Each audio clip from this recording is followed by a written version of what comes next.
The judge ordered, this is just coming from the day before yesterday. So Brazil judge ordered the shutdown of Musk's X in Brazil as Starlink contests a account blockage.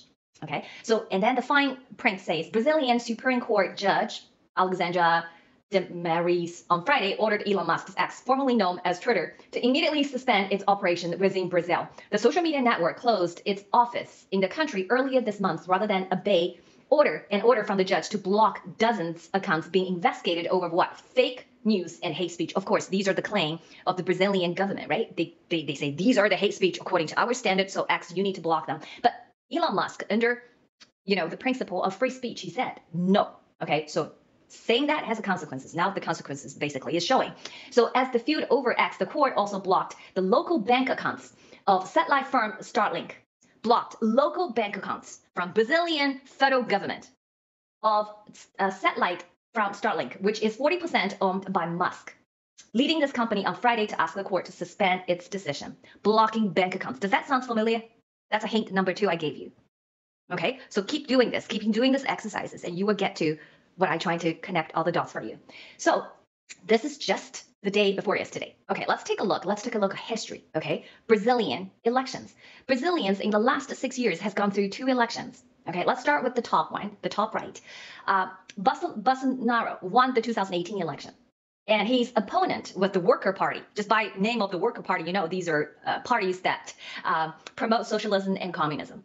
Okay, it's just like a Nazi. Nazi, if you in Germany, it means the National Party of Worker. National Worker Party. Oh, that's Nazi's meaning. So Bolsonaro won the 2018 election.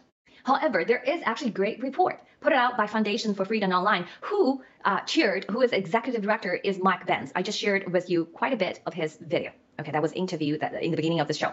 So what I show you on the right up corner is a kind of a run-up of the media headline and during the 2018 election in 2018-2019.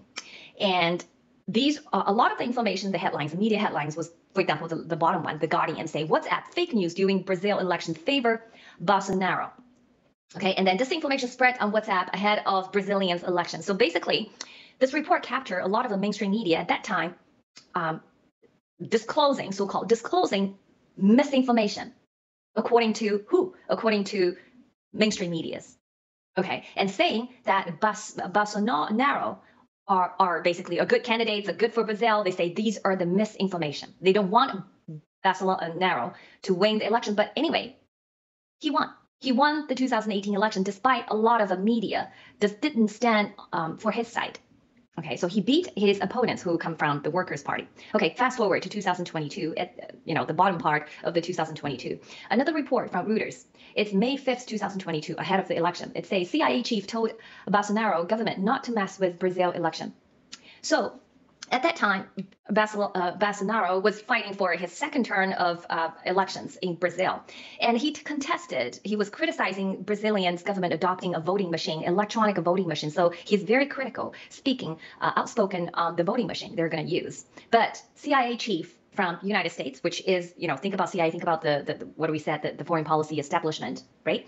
And told him that you should not keep criticizing. Okay, stop criticizing on those electronic voting machines. So that's the case. But the results of that election, we all know that he lost. He lost to who? Lula. Okay, so this is very alarming because we all know who Lula is.